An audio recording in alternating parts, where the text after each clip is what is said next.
Circle में आप सभी का स्वागत है। मैं हूं स्वाति रायना। आप सभी को धनतेरस के इस पर्व की हार्दिक शुभकामनाएं और आपको बताएंगे अब आज के बाजार का हाल और साथ ही कल के लिए कमाई के शानदार मौके कहां पर आपको मिल सकते हैं। हमारे साथ शो में शामिल होंगे जी बिजनेस के मैनेजिंग एडिटर अनिल सिंह भी। साथ ही आज हमारे साथ खास मेहमान है सेठी फिनमार्ट के एमडी विकास सेठी। विकास जी, स्वागत करते हैं आपका शो में और पूरी रिसर्च टीम से भी करेंगे बातचीत अलग अलग सेक्टर्स का हाल पूछने के लिए। सबसे पहले बाजार का आज का हाल कैसा रहा जरा समझते हैं। देखा हमने आज बाजार में दिन भर उतार चढ़ाव का दौर जारी रहा और इस बीच भारतीय बाजारों में आज मिला जुला कारोबार देखने को मिला। जहां एक तरफ सेंसेक्स और निफ्टी गिरावट पर बंद हुए तो दूसरी ओर निफ्टी बैंक में बढ़त रही। सेंसेक्स 100 अंक फिसलकर 60,000 के ऊपर बंद हुआ तो निफ्टी 40 अंक गिरकर 17,900 के नीचे। निफ्टी बैंक पौने 200 अंकों की बढ़त के साथ 39,900 के ऊपर आज बंद हुआ। एफआईआईज और डीआईआईज की तरफ से क्या डेटा है समझते हैं। एफआईआईज यानी विदेशी संस्थागत निवेशकों ने कैश मार्केट में करीब 245 करोड़ रुपए की खरीदारी की है, तो वहीं डीआईआईज की तरफ से करीब 6 करोड़ रुपए की बिकवाली के आंकड़े आज सामने आए हैं।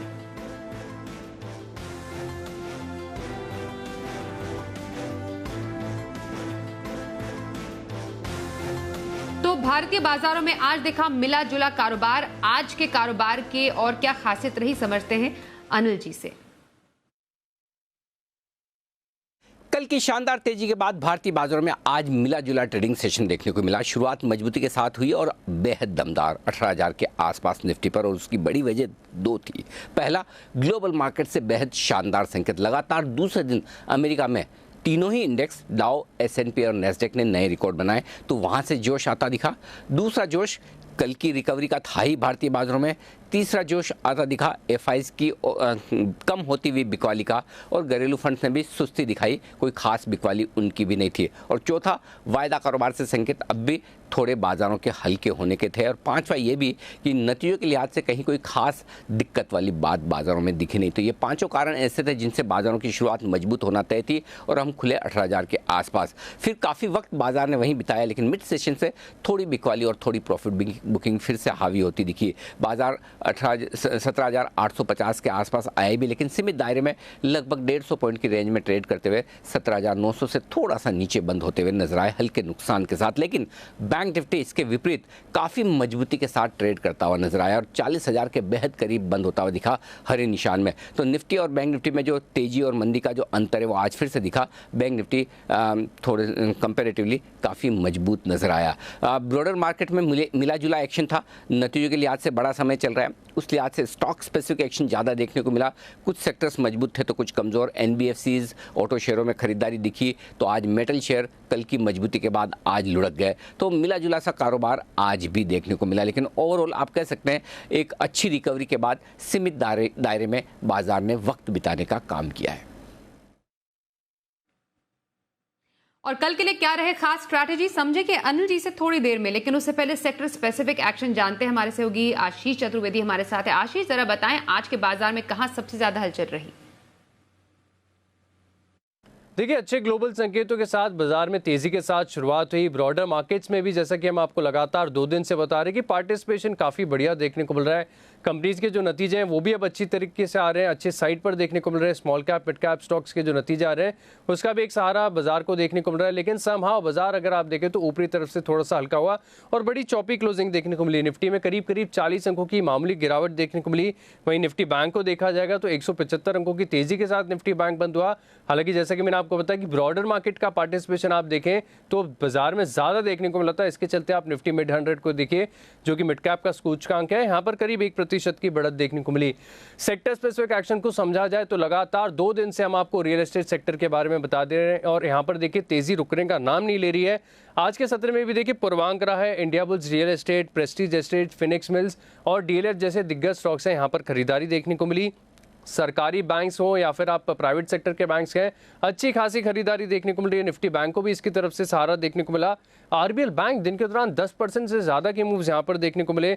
आईडीबीआई बैंक 7-8% के मूव्स यहाँ पर देखने को मिले। बंधन बैंक में एक बड़ा ब्रेकआउट देखने को मिला और अच्छे नतीजों का असर जो है यूनियन बैंक पर आया। बढ़िया तेजी इस स्टॉक के अंदर देखने को मिली। आज अच्छी बात यह कि बैंकिंग के साथ फाइनेंशियल्स का भी सपोर्ट पूरी तरीके से बाजार में देखने को मिला। श्रीराम ट्रांसपोर्ट फाइनेंस दिन में 10% से ज़्यादा का मूव देखने को मिला AB कैपिटल है, M&M फाइनेंस, यहाँ पर ठीक ठाक खरीदारी देखने को मिली और शुरुआती सत्र में पिरामल एंटरप्राइज में भी एक ब्रेकआउट देखने को मिला। ऑटो स्टॉक्स की रफ्तार बढ़ती हुई नजर आई। TVS मोटर्स यहाँ पर अच्छी तेजी आई। मारुति सुजुकी ने जो सिलेरियो की बुकिंग्स है इसको शुरू कर दी, इसका एक सेंटिमेंटल इंपैक्ट देखने को मिला। टाटा मोटर्स DVR यहाँ पर मैनेजमेंट की कमेंट्री का असर देखने को मिला। हालांकि टाटा मोटर्स में आप देखें तो ऊपरी तरफ से थोड़ी सी गिरावट देखने को मिली और अतुल ऑटो में एक शार्प सर्ज दिन के दौरान आया। लेकिन मेटल स्टॉक्स इन्होंने बाजार को थोड़ा सा निराश किया, हल्का सा दबाव यहाँ पर भी इंडेक्स लेवल पर देखने को मिला, क्योंकि दिग्गज आप देखिए टाटा स्टील हो, JSW स्टील, यहाँ पर थोड़ी सी गिरावट देखने को मिली। हिंडाल्को नाल्को कल के सत्र में काफ़ी इंटरेस्टिंग मूव यहाँ पर देखने को मिले थे, यहाँ पर थोड़ी सी प्रॉफिट बुकिंग रही। और फार्मा स्टॉक्स भी आप देखिए तो पूरी ब्रॉडर मार्केट की जो रैली है इसमें काफ़ी बड़ा अंडर परफॉर्मेंस दिखा रहे हैं। और आज देखिए सीक्वेंस साइंटिफिक है, इंडिको रेमेडीज और लुपिन कैडिला जैसे स्टॉक्स में आप देखें हल्की गिरावट नजर आई। चलिए अब आज के खास मेहमान विकास सेठी जी का रुख कर लेते हैं। विकास जी, सबसे पहले धनतेरस की आपको भी बहुत शुभकामनाएं। और छोटा हफ्ता है, दीपावली का अवसर है, उसके पहले बाजार में आज थोड़ा बहुत हमने अप एंड डाउन जरूर देखा है, लेकिन फिलहाल बताइए किस तरीके का कारोबार आगे आने वाले दिनों में आप एक्सपेक्ट कर रहे हैं? कल के लिए खास कोई पिक और हफ्ते भर का नजरिया कहाँ? हाँ बिल्कुल स्वाति, सबसे पहले तो आपको जी बिजनेस की पूरी टीम को और जी बिजनेस के लाखों करोड़ों दर्शकों को मेरी ओर से धनतेरस की ढेरों ढेरों शुभकामनाएं। जहां तक बाजारों का सवाल है, कल एक धुआंधार तेजी थी बाजार में और आज भी बाजार थोड़े नेगेटिव जरूर बंद हुए, बट इसको एक कंसोलिडेशन ही मानना चाहिए। बिकॉज जो एक्चुअल एक्शन था वो मिड कैप इंडेक्स में था। मिड कैप इंडेक्स में आज भी 1% की बढ़त थी। निफ्टी में जो गिरावट का कारण था वो थोड़े मेटल स्टॉक्स में अच्छी खासी गिरावट आई, उसके कारण से निफ्टी में थोड़ी गिरावट देखी जा रही है। बट विद इन निफ्टी आपके real estate sector, private banks, pharma, consumer durables, इन्होंने बहुत ही अच्छा किया। तो मुझे लगता है ये जो वापस से तेजी शुरू हुई और आज हमने अभी जब आंकड़े देखे तो FIIs के कैश में खरीदारी के आंकड़े आए हैं, मुझे लगता है वापस से अब FIIs की खरीदारी शुरू हो गई है। तो इस बाजार में तेजी में ही रहना चाहिए और खरीदारी करनी चाहिए। जहां तक मेरे लिए कल की पिक का सवाल है, मुझे लगता है कल के लिए भारतीय एयरटेल को करंट लेवल्स पे खरीदना चाहिए। आज ये स्टॉक 714 पे बंद हुआ है। बाजार बंद होने के बाद नंबर्स आए इसके, इस क्वार्टर के बहुत ही स्ट्रॉन्ग नंबर्स आए हैं। आरपू में एक जबरदस्त उछाल देखने को मिला, फिर मार्जिन्स बहुत अच्छे इंप्रूव हुए हैं और जो पैट भी आया है वो बाजार की उम्मीदों से बहुत ही अच्छा आया है। तो मुझे लगता है ये स्टॉक कल कमाल कर सकता है। इस स्टॉक में खरीदारी करने की सलाह है। कल का मेरा टारगेट है इसमें 740 रुपए का, स्टॉप लॉस रखना है 700 रुपए का। और जो मेरा पोजिशनल पिक रहेगा वो एक सीमेंट स्टॉक है, मेरा एक पसंदीदा स्टॉक है जिसको मैंने बहुत निचले लेवल से कई बार चैनल पर रिकमेंड किया है। स्टॉक का नाम है ओरिएंट सीमेंट, जो कि आज 171 के लेवल पे बंद हुआ है। ये सीके बिरला ग्रुप की एक सीमेंट बनाने वाली कंपनी है। सीमेंट की कैपेसिटी है अराउंड 8 मिलियन टन, क्लिंकर की कैपेसिटी है 5.5 मिलियन टन। एक जबरदस्त कंपनी है और वैल्यूएशन के लिहाज से with in the cement space एक बहुत ही सस्ते वैल्यूएशन पे स्टॉक ट्रेड करता है। और बाकी सीमेंट सेक्टर फोकस में है, जिस तरह से रियल एस्टेट की डिमांड चल रही है, इंफ्रास्ट्रक्चर पे सरकार का फोकस है, स्पेंड है, मुझे लगता है ये स्टॉक पोजिशनली अच्छा करना चाहिए। मेरा इसमें पोजिशनली टारगेट है 195 रुपए का और स्टॉप लॉस रखना है 160 रुपए। जी, तो विकास सेठी जी की राय, भारतीय एयरटेल में इंट्राडे खरीदारी की सलाह और ओरिएंट सीमेंट में हफ्ते भर का नजरिया दिया है विकास सेठी जी ने।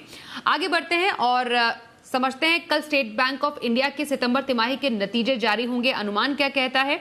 देवांशी आशर हमारे साथ है। देवांशी जरा बताएं क्या है SBI के नतीजों का अनुमान। SBI से इस तिमाही में काफ़ी मजबूत आंकड़े आने का अनुमान लगाया जा रहा है। दो बड़ी वजह हैं। सबसे पहले तो आप देखिए जो प्रोविजंस हैं वो इस बार कम होते हुए दिखेंगे क्वार्टर ऑन क्वार्टर बेसिस पर और साथ ही YOY बेसिस पर भी, और इसके चलते मुनाफे को एक बड़ा जंप मिलता हुआ दिखेगा। DHFL से जो रिकवरी आती हुई दिखेगी, इससे भी सहारा मिलता हुआ दिखेगा। अन्य जो यहाँ पे जो रिकवरी होती हुई दिखेगी, इससे भी हम देखेंगे कि जो मुनाफा है उसमें आपको 54% से लेकर 60% तक का जंप देखने मिल सकता है। ब्याज से आय करीब 3% बढ़ने का अनुमान लगाया जा रहा है। लोन ग्रोथ 8 से 9% रह सकती है, लेकिन जो असेट क्वालिटी है वहाँ पे काफ़ी ज़्यादा सुधार देखने का अनुमान लगाया जा रहा है। इस तिमाही में जो स्लिपेजेस हैं वो कम होते हुए दिखेंगे और ज़्यादातर जो स्लिपेजेस हैं वो SME पोर्टफोलियो और जो एग्री पोर्टफोलियो है वहाँ से आने की आशंका है। रिटेल जो पोर्टफोलियो है वो काफ़ी मजबूत रह सकता है। होम लोन सेगमेंट किस तरह से बढ़ती है इस पर भी नज़र रहेगी। इस बार जो कमेंट्री होगी क्रेडिट ग्रोथ को लेके, डिमांड किस तरह से बढ़ती है इस पर नज़र रहेगी। लेकिन इन ऑल अगर आप नंबर्स देखें तो काफ़ी मजबूत रह सकते हैं। नेट इंटरेस्ट इनकम 3% बढ़ेगी। मुनाफा इस बार 54% से लेकर 60% बढ़ सकते हैं। ग्रॉस NPAs इस बार 5.2% पर आने की उम्मीद है, 5.3% से घटकर, और स्लिपेजेस के आंकड़े भी इस बार कम होने का अनुमान लगाया जा रहा है। विकास जी, SBI में क्या कर सकते हैं? बिल्कुल स्वाति, बहुत ही दमदार नतीजे आने चाहिए कल। जिस तरीके से हमने बड़ी प्राइवेट सेक्टर बैंक्स के नतीजे देखे हैं, चाहे वो आईसीआईसीआई बैंक है, एचडीएफसी बैंक है, कोटक बैंक है, मुझे लगता है ये भी पब्लिक सेक्टर बैंक दिग्गज स्टेट बैंक ऑफ इंडिया बहुत ही दमदार नतीजे कल पेश करने चाहिए।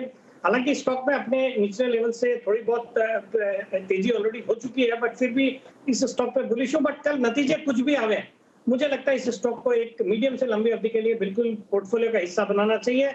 मेरा इसमें अगली दिवाली तक के लिए 650-700 रुपए का टारगेट है। चलिए अब आगे बढ़ते हैं और आने वाले नतीजों में आयशर मोटर्स के नतीजों पर भी कर लेते हैं बात। कुशल गुप्ता से जानकारी लेते हैं। कुशल बताएं, आयशर मोटर्स के नतीजे अनुमान क्या कहता है? जी, तो आयशर मोटर्स के नंबर्स जो हैं हमें कमज़ोर साइड पर देखने को मिलेंगे। स्पेसिफिकली अगर आप देखें तो कंपनी की आय करीबन 10% गिरकर 1930 करोड़ पर रहने का अनुमान है, क्योंकि यहाँ पर जो रॉयल एनफील्ड है, इनकी सेलिब्रेटेड फ्लैगशिप कंपनी, इनफैक्ट जो ब्रांड है इनकी रॉयल एनफील्ड की, वहाँ पर लगभग वॉल्यूम 18% गिरकर 1.23 लाख यूनिट्स पर रहने का हमारा अनुमान है। साथ ही कंपनी की जो मार्जिन्स है, जिस तरह से कच्चे माल की कीमतें बढ़ी है, उस वजह से 4% गिरकर 18.1% की मार्जिन्स कंपनी दर्ज कर सकती है। इनफैक्ट यही नहीं, इसका जो क्लियर कट इम्पैक्ट है कंपनी के मुनाफे पर भी आता हुआ पड़ेगा और करीब 7% के मुनाफे में कट होकर 318 करोड़ रुपए का फिगर जो है कंपनी दर्ज कर सकती है as profit. But most importantly अगर आप देखें तो FY22 में किस तरह से कंपनी की लॉन्च स्ट्रैटेजी है नए प्रोडक्ट्स को लेकर, और साथ ही अगर कंपनी का कोई ज्योग्राफिक एक्सपेंशन होने वाला है उसको लेकर कंपनी जो है क्या कमेंट्री करती है अपने नतीजों के बाद, वहां पर हमारी नज़र जो है बनी रहेगी। जी शुक्रिया कुशल। विकास जी, आयशर मोटर्स पर आपकी राय लेना चाहेंगे, कोई स्ट्रैटेजी? देखिए स्वाति, आयशर मोटर्स के नतीजे तो थोड़े डिसअपॉइंटिंग रहने चाहिए, जिस तरह से हमने बाकी भी ऑटो कंपनीज के नतीजे देखे हैं। तो स्टॉक में मुझे लगता है कल नतीजों के बाद और गिरावट थोड़ी बढ़ सकती है। तो उस लिहाज से जिनकी ट्रेडिंग पोजीशन है उनको तो इसमें से निकलने की सलाह रहेगी। बट गिरावट अच्छी खासी होती है तो इस स्टॉक में भी from medium to long term इस स्टॉक में भी बने रहने की सलाह है या खरीदारी करनी है अच्छी खासी गिरावट के बाद। This would be my call on Eicher motors. जी चलिए, तो आने वाले नतीजों की बात हुई, बात करते हैं एक ऐसे स्टॉक की जिसमें तेजी देखी गई, देवयानी इंटरनेशनल। क्या वजह रही है इस तेजी की, वरुण से समझते हैं। वरुण बताएं, देवयानी इंटरनेशनल में आखिरकार इतनी तेजी क्यों दर्ज की जा रही है?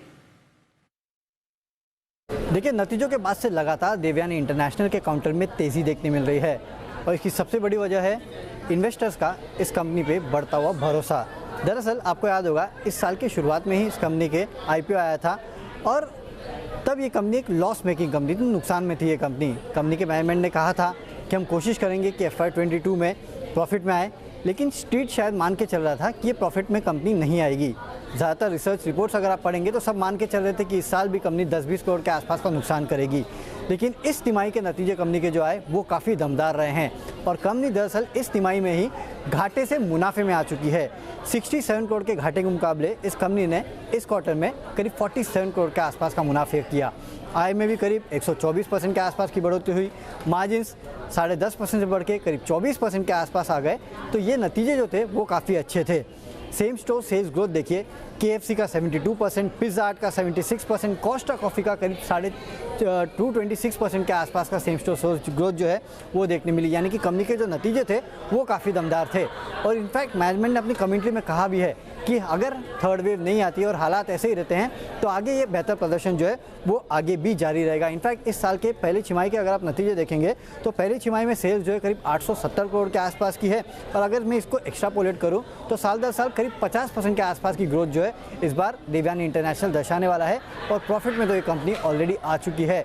तो जो लोग मान के चल रहे थे कि शायद ये FY23 FY24 में प्रॉफिट में आएगी, उसके काफ़ी पहले ही कंपनी दरअसल प्रॉफिट में आ चुकी है और इसके कहीं ना कहीं स्ट्रीट अब मान के चल रहा है कि एक बहुत बड़ी टर्न अराउंड स्टोरी हो सकती है और आगे भी इस कंपनी का इसी तरह का प्रदर्शन जो है वो जारी रहेगा। इसके लिए आप देख रहे हैं कि नतीजों के बाद स्टॉक में अच्छी खासी खरीदारी देखने मिल रही है। कल के बाजार पर क्या रखे खास स्ट्रैटेजी और बाजार के लिए अहम संकेत, समझते हैं अनिल जी से। जहां तक कल के बाजारों का सवाल है, वैसे तो बाजार त्योहारी मूड में है और 17,800 के ऊपर जब तक है तब तक तो बहुत अच्छे मूड में है ही। 17,800 के नीचे से ही थोड़ी सी कमजोरी का सेशन फिर से या माहौल देखने को मिलेगा। 3 दिनों की फेड की बैठक शुरू हो रही तो ग्लोबल संकेत ज़्यादा अहमियत वाले होंगे और लोकल ट्रिगर्स के नाम पर एफआईज के आंकड़े किस तरह से आते हैं। थोड़ी सी रुकावट दिखी थी, क्या आज के सेशन में फिर से एफआईज दमदार बिकवाली करते हैं? अगर हाँ तो फिर बाजारों के लिए ऊपर टिकना मुश्किल हो पाएगा, ये देखना इंटरेस्टिंग होगा। तो नीचे की तरफ 17,800 के नीचे कमजोरी बढ़ेगी और 18,000 के पार निकलने के बाद मजबूती और आ सकती। इन 2 लेवल पर आपको रखनी है नजर कल के लिए। बैंक निफ्टी का जहां तक सवाल है 39,500 39,600 मजबूत सपोर्ट के तौर पर काम करता हुआ दिखेगा और ऊपरी स्तरों पर एक बार 40,000 को पार करके टिके तो 40,300 40,500 तक जाने की कोशिश बैंक निफ्टी की भी हो सकती है। लेकिन इस वक्त बाजार रेंज बाउंड में रह सकते हैं और इस रेंज बाउंड बाजार में आपको स्टॉक स्पेसिफिक एक्शन पे करना है पूरा का पूरा फोकस। कल के बाजार पर स्ट्रैटेजी जानी, आइए अब देखते हैं कल का ऑप्शन।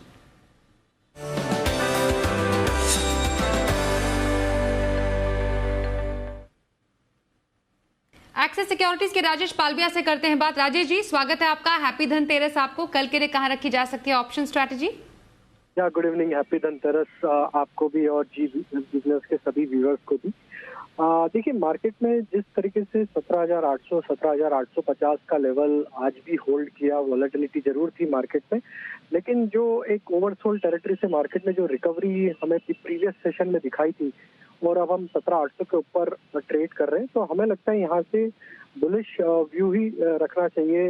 एक्सपायरी भी है, ट्रंकेटेड वीक है, तो हमें लगता है यहाँ से निफ्टी वापस 17,900 950 की तरफ अटेम्प्ट करना चाहिए कल के सेशन में। और जिस तरीके से पुट राइटर्स एग्रेसिव है 17,700 17,800 की स्ट्राइक पे, तो नियर टर्म सेटअप के हिसाब से 17,800 एक इम्पोर्टेंट सपोर्ट है और हमें लगता है कि कल के सेशन में एक अप मूव बनते हुए दिख सकता है मार्केट में। तो 17,900 का कॉल ऑप्शन बाय करने की सलाह देंगे। 66 रुपीज के आसपास आज क्लोज हुआ है। 45 का स्टॉप लॉस इसमें सजेस्ट करेंगे और टारगेट हमें लगता है जो आना चाहिए करीब 100 रुपए तक की अपसाइड के टारगेट इसमें आते हुए दिख सकते हैं। आज बैंकिंग एंड फाइनेंशियल सेक्टर में काफी अच्छा मोमेंटम था और उसमें से हमें एनबीएफसी में से M&M फाइनेंस काफी अट्रैक्टिव लग रहा है। जिस तरीके से आज का क्लोज हुआ है, एक मल्टीपल रेजिस्टेंस जोन को क्रॉस किया स्टॉक ने, तो हमें लगता है 198 के आसपास आज क्लोज हुआ, इसे बाय कर सकते हैं कल के सेशन में 194 के स्टॉप लॉस में और 210 तक की अपसाइड हमें लगता है M&M फाइनेंस में आते हुए दिख सकती। तो निफ्टी में 17,900 का कॉल ऑप्शन बाय करेंगे और M&M फाइनेंशियल बाय करने की सलाह रहेगी। बहुत शुक्रिया राजेश जी शो में शामिल होने के लिए आपका। विकास जी, आपसे समझेंगे शो के अंत में आपकी लॉन्ग टर्म पिक। बिल्कुल स्वाति, आज की मेरी जो लॉन्ग टर्म पिक है एक ऑटो कंपोनेंट स्टॉक है। स्टॉक का नाम है गैब्रियल इंडिया, जो कि आज 150-52 के लेवल पे बंद हुआ है। एक बहुत ही सॉलिड ऑटो कंपोनेंट कंपनी है। शॉक एब्जॉर्बर्स की ये वर्ल्ड की one of the leading companies है, among the top 5 manufacturers of shock absorbers. Marquee clientele है और हाल ही में जो टेस्ला भारत में अपने इलेक्ट्रिक व्हीकल्स के लिए जो ऑटो कंपोनेंट सोर्स कर रही है, उसमें ये कंपनी भी वन ऑफ द 2-3 कंपनीज है जिसके साथ उनका करार हुआ है। बाकी सरकार ने ऑटो सेक्टर को, खास करके EV focused auto component player को PLI स्कीम का भी बेनिफिट दिया है, तो उसका भी फायदा होना है। फंडामेंटल्स बहुत ही अच्छे हैं। एक जीरो डेट कंपनी है। जून क्वार्टर बहुत ही अच्छा था, 12 करोड़ का पैट था, जो कि पिछले साल जून क्वार्टर में 23 करोड़ का नुकसान था। और HDFC म्यूचुअल फंड इसमें अराउंड 7.04% स्टेक ओन करती है और उन्होंने इस सितंबर तिमाही में भी अपना हिस्सा इसमें बढ़ाया है। तो ऑल इन ऑल एक बहुत ही फंडामेंटली अच्छा स्टॉक है और मुझे लगता है इन लेवल्स पे इसको खरीदना चाहिए। मेरा इसमें 1 साल का लक्ष्य है 225 रुपए। गैब्रियल इंडिया में लंबी अवधि की खरीदारी करने की सलाह विकास सेठी जी की। बहुत शुक्रिया सर, हमारे साथ शो में शामिल हुए। आज के शो में बस इतना ही, रुकेंगे एक ब्रेक के लिए। खबरों का सिलसिला जारी रहेगा, देखते रहिए जी बिजनेस।